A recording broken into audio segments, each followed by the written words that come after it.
जय हिंद दोस्तों। आज की इस वीडियो में हम बात करने वाले हैं फेडरलिज्म यानी कि संघवाद के ऊपर। और संघवाद जैसा कि आप जानते हो यूपीएससी सिविल सर्विस एग्जामिनेशन के तहत अगर आप देखोगे तो जीएस पेपर 2 जो कि इंडियन पॉलिटी का सेगमेंट होता है, जिसमें जो है फेडरलिज्म एक तरीके से चुनौतीपूर्ण समस्या है, जिसको जो है आपको पढ़ना पड़ेगा और साथ ही में जो है आपको जानना पड़ेगा संघवाद क्या होता है। लेकिन कई यूपीएससी कैंडिडेट्स जो है उसको ऊपर ऊपर से पढ़ के चले जाते हैं, लेकिन एग्जाम में जो क्वेश्चन होते हैं वो काफ़ी डीप में पूछे जाते हैं।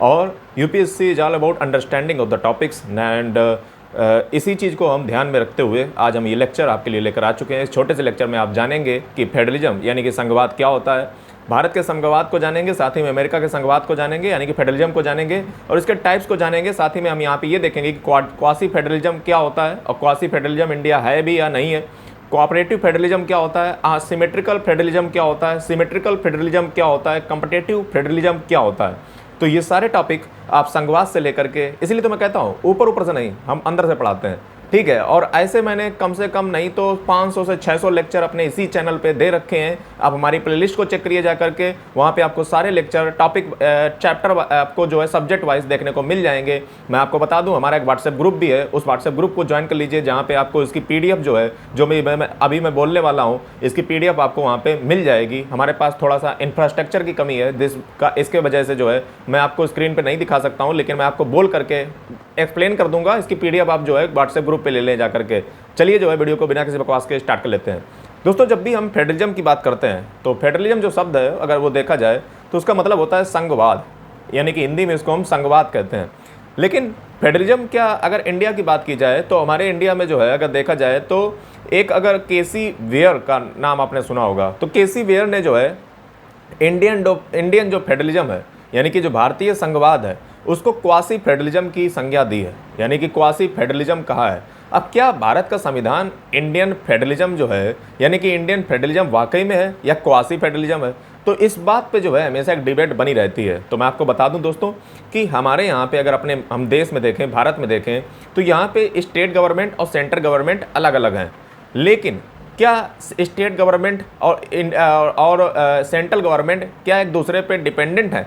तो इसका जवाब है हाँ, वो एक दूसरे पे डिपेंडेंट है। यानी कि स्टेट गवर्नमेंट के पास जो है इतनी ताकत नहीं है कि वो इंडिपेंडेंटली काम कर पाए। यानी कि जो भारत का जो अगर देखा जाए तो टेरिटोरियल डिवीजन ऑफ पावर तो है, मतलब अगर देखा जाए तो हमने जो है एडमिनिस्ट्रेशन के लिए, यानी कि अगर आप जब आर्टिकल नंबर 1 अगर आप देखोगे तो उसमें जो है यही बात लिखी गई है कि India that is Bharat shall be a union of states and no one have the right to secede from the federation and states are not the and federation is not the result of an agreement between the states। यानी कि ये जो है ये line हमें क्या बता रही है? ये लाइन हमें ये बता रही है कि भारत में जो राज्य हैं वो राज्य सिर्फ जो है प्रशासन को सही रूप से चलाने के लिए जो है बनाए गए हैं। ये किसी भी प्रकार का एग्रीमेंट नहीं है जिससे राज्य अस्तित्व में आए हैं। यानी कि हमारे यहाँ पे अगर देखा जाए तो टेरिटोरियल डिवीजन तो है, लेकिन जो पावर है वो जो है स्टेट के पास अगर देखा जाए, मतलब अगर स्टेट के पास अगर देखा जाए तो वो पूरी तरीके से नहीं है। यानी कि स्टेट को कई हद तक, मैं कई हद तक क्या बल्कि बहुत हद तक एक नेशनल लेवल पे जो है डिपेंडेंट होना पड़ता है। लेकिन प्योर फेडरलिज्म वो होता जहाँ पे जैसे अमेरिका में आप देख लीजिए तो दोनों जो है एक दूसरे पे अगर देखा जाए तो अगर प्योर फेडरलिज्म वो होता जहाँ पे जो है स्टेट के पास अपनी ताकत पूरी होती और स्टेट को जो है सेंटर पे जो है इतना ज़्यादा जो है हमें डिपेंडेंट होकर के नहीं रहना पड़ता। तो इसीलिए एक केसी वेयर नाम के शख्स हुए जिन्होंने जो है इंडियन फेडरलिज्म को क्वासी फेडरलिज्म या अर्ध संघवाद की संज्ञा दी है। अब सवाल ये आ जाता है कि वाकई में इंडियन फेडरलिज्म जो है वो क्वासी फेडरलिज्म है? तो इस पे जो है आपको एक व्यक्ति को और जानना चाहिए। एक इंडियन स्कॉलर हुए यानी कि भारतीय विद्वान हुए जिनका नाम था माधव खोसला। और माधव खोसला ने जो है केसी वेयर को जो है उन्होंने उनकी बात से असहमति जताई है। क्यों जताई है? उन्होंने ये कहा है कि दरअसल अगर देखा जाए तो हमारे देश का जो तुमने मॉडल लिया है, जो आपने मॉडल लिया है, वो आपने कहा है कि क्वासी फेडरलिज्म है। आपने ऐसा क्यों कहा? क्योंकि आपने जो मॉडल माना है, आपने जो एक आइडल स्टेट मानी है वो अमेरिका को मान लिया है। हम अमेरिका को ही अपना मॉडल क्यों माने? हाँ, हम अपना मॉडल पेश करेंगे, हम अपना इंडियन फेडरलिज्म पेश करेंगे।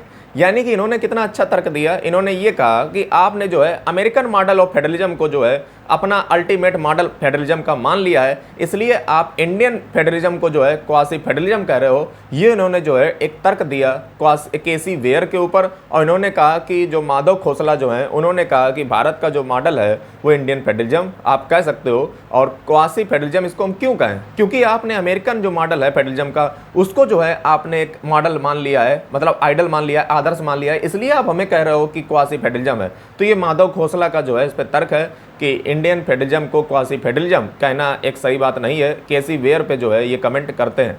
तो यहाँ पे मैं आपको बता दूं इसी दृष्टया कि आर्टिकल नंबर 245 यानी कि अनुच्छेद 245 जो है पार्लियामेंट को, इसी से रिलेटेड आर्टिकल है इसलिए मैं बता रहा हूँ, पार्लियामेंट को यानी कि भारत की जो संसद होती है उसको भारत के किसी भी क्षेत्र या पूरे देश के लिए जो है किसी कानून बनाने का जो है हक उस हमारी देश की पार्लियामेंट के पास है, और जो लेजिस्लेचर है स्टेट का और उसके पास जो है अपने स्टेट या अपने स्टेट के किसी पार्ट में जो है कानून बनाने का हक है। यानी कि जो है स्टेट के पास जो है अगर देखा जाए तो अपना पावर है, और जो सेंट्रल गवर्नमेंट है वो चाहे तो स्टेट के ऊपर भी पावर अपनी जमा सकती है। तो ये दोस्तों बात आपको जो है क्वासी फेडरलिज्म और इंडियन फेडरलिज्म से रिलेटेड जो डिबेट थी वो आपको समझ आ गई होगी। अगला दोस्तों जो फेडरलिज्म का कॉन्सेप्ट है वो दोस्तों कोऑपरेटिव फेडरलिज्म है। कोऑपरेटिव फेडरलिज्म का मतलब ये होता है सहकारी संघवाद। तो कोऑपरेटिव फेडरलिज्म की अगर बात की जाए मतलब जहाँ पे यूनियन और स्टेट गवर्नमेंट एक दूसरे के साथ हाथ मिला करके जो है काम करती हैं, यानी कि एक दूसरे का सहयोग जरूरी होता है। ये जो है अगर देखा जाए तो कोऑपरेटिव जो फेडरलिज्म जो शब्द है ये जो है कॉइन किया गया था, मैं आपको बता दूं A.H. बिर्च के द्वारा कोऑपरेटिव फेडरलिज्म में जो है जो यूनियन और स्टेट गवर्नमेंट हैं वो इस प्रकार से एक दूसरे का कोऑपरेशन करती हैं ताकि जो सोसाइटी है वो सीमलेसली, यानी कि अगर देखा जाए तो बिल्कुल एकदम स्मूथली जो है वो सोसाइटी गवर्न हो सके। तो ग्रैनविल ऑस्टिन जो है अगर देखा जाए तो वो इंडियन फेडरलिज्म को जो है अगर देखा जाए तो वो कोऑपरेटिव फेडरलिज्म को जो है क्लासिक एग्जांपल बताते हैं। यानी कि ग्रैनविल ऑस्टिन जो अमेरिका के प्रसिद्ध स्कॉलर हुए वो जो है इंडियन फेडरलिज्म को जो है क्लासिक एग्जांपल बताते हैं कोऑपरेटिव फेडरलिज्म का। क्यों जो है ऐसा कहा जाता है, क्योंकि हमारे यहाँ पे अगर एडमिनिस्ट्रेशन कोऑपरेशन की अगर बात करोगे सेंटर और स्टेट के बीच में, वो दोस्तों जो है आपको आर्टिकल नंबर 256 में देखने को मिल जाती है। यानी कि आर्टिकल नंबर 256 ये कहता है कि executive power of every state shall be so exercised as to ensure compliance with the laws made by parliament and any existing laws which apply in that state, and the executive power of the union shall extend to the giving of such direction to a state as may appear to a government of India to be necessary for that purpose। यानी कि ये जो है article number 256 इसी से related है कि state अपने कानून या ये स्टेट अपने एग्जीक्यूटिव पावर का प्रयोग उसी हद तक करेगा जहां पे जो है सेंटर के साथ कोई डिस्ट्रीब्यूट, मतलब सेंटर का जो कानून है वो उसके साथ मतलब ओवरलैप ना कर जाए। मतलब आपको सेंटर को मद्देनजर रखते हुए ही स्टेट को अपने एग्जीक्यूटिव पावर का प्रयोग करना है। यानी कि अगर देखा जाए तो एक दूसरे से एक सेंटर और स्टेट एक दूसरे का जो है सहयोग यहाँ पे कर रहे हैं। यानी कि जो है अगर देखा जाए तो कुल मिला के सोसाइटी को गवर्न करना है और दोनों एक दूसरे के मिलजुल कर जो है काम करते हैं। इसी को हम कोऑपरेटिव फेडरलिज्म कहते हैं। और हमारा जो नीति आयोग है वो भी जो है अगर देखा जाए तो एक इम्पोर्टेंट गोल इसको मानता है, यानी कि एक महत्वपूर्ण लक्ष्य है कोऑपरेटिव फेडरलिज्म को जो है अगर हमारे देश में गुड गवर्नेंस यानी कि सुशासन को जो है चलाना है तो हमारे यहाँ पे जो है नीति आयोग जो चाहता है कि अगर सुशासन इस देश में लागू करना है तो हमें कोऑपरेटिव फेडरलिज्म को बहुत ही अच्छे ढंग से जो है प्राप्त करना पड़ेगा, जिसके लिए नीति आयोग जो है थिंक टैंक के रूप में बना भी है। आपको बताना है सुशासन दिवस किस तारीख को मनाया जाता है, क्यों मनाया जाता है, कमेंट करके बताइए। अगला जो कॉन्सेप्ट है वो है असिमेट्रिकल फेडरलिज्म। असिमेट्रिकल फेडरलिज्म का मतलब क्या होता है? असिमेट्रिकल फेडरलिज्म का मतलब ये होता है कि जिसमें अनइक्वल पावर और रिलेशनशिप होती हैं। जैसे मैं आपको बता दूं कि जो असिमेट्रिकल फेडरलिज्म है वो अगर देखा जाए तो दोनों स्टेट पे हो सकता है, वो हॉरिजॉन्टल भी हो सकता है, वर्टिकल भी हो सकता है। जैसे वर्टिकल में बात की जाए तो सेंटर और स्टेट के बीच में जो है अगर देखा जाए तो हम देखते हैं कि असिमेट्री है, यानी कि सेंटर और स्टेट के पास जो है सेंटर और स्टेट के बीच में जो है अगर आप पावर का देखें तो ये को देखा जाए तो असिमेट्री है। असिमेट्री का मतलब असममित फेडरलिज्म यानी कि असममित संघवाद। असिमेट्री फेडरलिज्म का मतलब क्या हुआ? असिमेट्रिकल फेडरलिज्म का मतलब ये हुआ जाकर क्योंकि सेंटर और जो स्टेट है उनके बीच अगर आप देखोगे तो अनइक्वल पावर है हमारे देश में। ये असिमेट्री नहीं बन रही है, सेम पावर कहाँ है? सेंटर और स्टेट के बीच में हमारे देश में अनइक्वल पावर है। वहीं पे अगर आप देखोगे तो स्टेट और स्टेट के बीच में अनइक्वल पावर है। जैसे आप यूनियन टेरिटरी के देख लो तो अलग पावर है, स्टेट भी जो है सेम नहीं है हमारे देश में, मतलब स्टेट और स्टेट के बीच में भी पावर सेम नहीं है। मैं एग्जाम्पल भी दूंगा, ऐसी बात नहीं है आप सोच रहे हो कि मैं ऐसे ही बोल रहा हूँ, अभी मैं आपको बताऊंगा, अभी विद उदाहरण आपको दूंगा, एग्जाम्पल दूंगा, ऐसी बात नहीं है। तो आप ये समझिए कि हमारे देश में जो असिमेट्रिकल फेडरलिज्म है वो दो प्रकार से देखने को मिलता है। एक तो हमें सेंटर और स्टेट के बीच में जो पावर अनइक्वल डिस्ट्रीब्यूटेड है, इसलिए हमें जो है ये वर्टिकल असिमेट्रिकल फेडरलिज्म देखने को मिलता है। वहीं पे स्टेट और स्टेट के बीच में पावर इक्वल नहीं है, स्टेट और यूनियन टेरिटरी के बीच में पावर इक्वल नहीं है, इसलिए हमें असिमेट्रिकल हॉरिजॉन्टल फेडरलिज्म भी देखने को मिलता है। यानी कि जो है अगर कुल मिलाकर मैं आपसे कहूं तो हमारे देश में जो है असिमेट्रिकल फेडरलिज्म है, यानी कि असममित संघवाद है। ये राज्य और राज्य के बीच में भी है, राज्य और केंद्र शासित प्रदेश के बीच में है, राज्य और केंद्र सरकार के बीच में है। ये असिमेट्रिकल फेडरलिज्म का एक बेहतरीन उदाहरण है। मैं आपको बता दूं कि जो अमेरिका है वो जो है सिमेट्रिकल फेडरलिज्म को अपनाता है। सिमेट्रिकल फेडरलिज्म का मतलब ये होता है सममित संघवाद। जैसे अमेरिका में जो है स्टेट और स्टेट सेम है, यानी कि स्टेट के बीच में पावर सेम है, तो इसलिए जो है वहाँ पे सिमेट्रिकल फेडरलिज्म है, हमारे यहाँ पे असिमेट्रिकल फेडरलिज्म है। अब आप कहोगे सर आपने बोल तो दिया, लेकिन कुछ उदाहरण दीजिए तो हम माने। तो मैं आपको बता दूं कि हमारे यहाँ पे जितने भी स्टेट और यूनियन टेरिटरी हैं वो सेम नहीं है, यानी कि उनके बीच में अगर देखा जाएगा तो भी मैं आपको एग्जाम्पल दूंगा। जैसे 28 स्टेट हैं, ठीक है, और यूनियन टेरिटरी भी हैं, तो वो सेम नहीं है, उनकी पावर अलग अलग हैं कुछ के। मतलब मैं ये नहीं कर रहा हूँ सारे सबकी मैं बात नहीं कर रहा हूँ, अभी आपको पता चलेगा। जैसे स्टेट की अगर बात की जाए तो वो सेम नहीं है। जैसे फ्यू स्टेट्स जो हैं उनके डाइवर्स कल्चर और कस्टम्स हैं, और इसलिए जो है इनके जो स्पेशल प्रावधान किए गए हैं आर्टिकल नंबर 371 में। आर्टिकल नंबर 371 में सिक्किम, मिजोरम और नागालैंड को जो है स्पेशल प्रोविजन किया गया है। कहाँ सेम हुआ? वहीं पे अगर देखा जाए तो रिप्रेजेंटेशन अगर आप राज्यसभा में देखते हो तो वो भी जो है पॉपुलेशन के आधार पे जो है बांटी जाती है, यानी कि जनसंख्या के आधार पे राज्यसभा में जो है मेंबर ऑफ पार्लियामेंट की जो है रिप्रेजेंटेशन की जाती है। ये आर्टिकल नंबर 80 में लिखा हुआ है, 80 में लिखा हुआ है। तो अब आप बताइए कि ये सिमेट्री कहाँ से हुई, यानी कि सममित कहाँ से हुआ? अरे आपने क्लास 6 में मैथ की बुक में पढ़ा होगा ना, सिमेट्री और असिमेट्री, उसी का है और क्या है।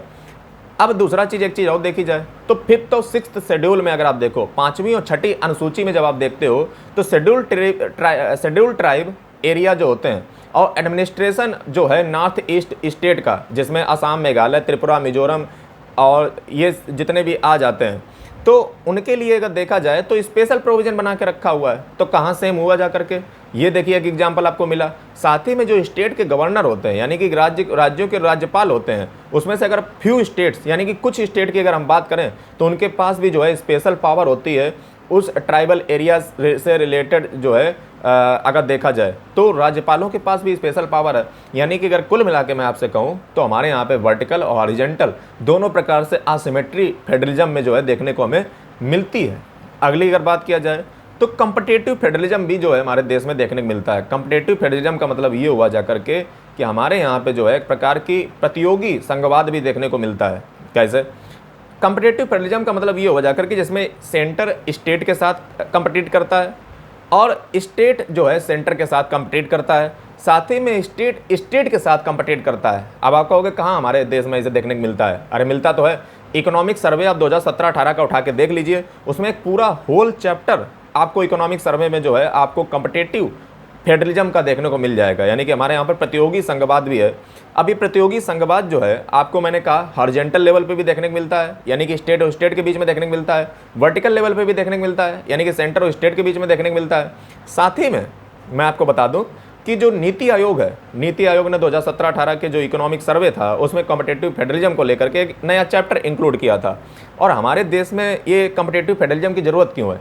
देखिए, कंपटीशन हर जगह पे एक अच्छी चीज़ होती है, यानी कि जब कंपटीशन होती है तो इससे चीज़ों में जो गुणवत्ता होती है उसकी क्वालिटी जो है इंप्रूव होती है। साथ ही में कंपटीशन से अल्टीमेटली जो फायदा होता है वो जनता का ही होता है। और हम सरकारें किस लिए काम कर रही हैं? हम सब जो है जो भी काम कर रहे हैं या सिविल सर्वेंट काम कर रहे हैं वो सब जनता के लिए काम कर रहे हैं, सब सिटीजन सेंट्रिक ही सर्विसेज हैं। यानी कि कंपटीशन अगर हमारी सरकारों के बीच में हो जाए तो इससे अल्टीमेटली फायदा किसको पहुंचेगा? जनता को पहुंचेगा। तो इसलिए हमारे देश में जो नीति आयोग है उसने कई सारे इंडिकेटर भी बना रखे हैं, जैसे school education quality index, state health index, composite water management index, sustainable development goal index, India innovation index और एक्सपोर्ट कम्पिटिटिव इंडेक्स। इस प्रकार के इंडेक्स बनाने से, सूचकांक बनाने से हमें जो है हर राज्य की कितना ग्रोथ कर रहा है, कौन राज्य पीछे है, कौन राज्य आगे है, कौन राज्य कितना बेहतरीन ढंग से प्रदर्शन कर रहा है, इसके बारे में हमें जानकारी मिलती है और नीति आयोग अपनी पॉलिसी इंप्लीमेंटेशन में अच्छे तरीके से जो है पॉलिसी बना सकता है। ये चीज़ें जो है मैंने आपको आज के लेक्चर में सिर्फ फेडरलिज्म यानी कि संघवाद को लेकर के इस प्रकार का लेक्चर शायद ही जो है आपने कहीं पे देखा हो। और यदि दोस्तों वीडियो आपको पसंद आया हो तो वीडियो को लाइक करें और हमें कमेंट करके बताएं कि अगला लेक्चर हम किस टॉपिक पे लेकर आएँ और इसी प्रकार से डिटेल में लेकर आएँ। ये आपको जो PDF है जो मैंने अभी बोला, ये आपको हमारे जो व्हाट्सएप ग्रुप है उस पर मिल जाएगी, जहाँ आपको मुझसे कॉन्टैक्ट भी कर सकते हो। और इसी प्रकार से जो है चैनल को सब्सक्राइब कर लें, बेल आइकन को प्रेस कर लें ताकि आपको नए आने वाली वीडियो की नोटिफिकेशन मिल जाए। प्लेलिस्ट को चेकआउट करें, वहाँ पे मैंने और भी बहुत सारे लेक्चर UPSC और पॉलिटिकल साइंस इंटरनेशनल रिलेशंस के, यदि आप स्टूडेंट हैं चैनल को सब्सक्राइब करना ना भूलें। Thank you.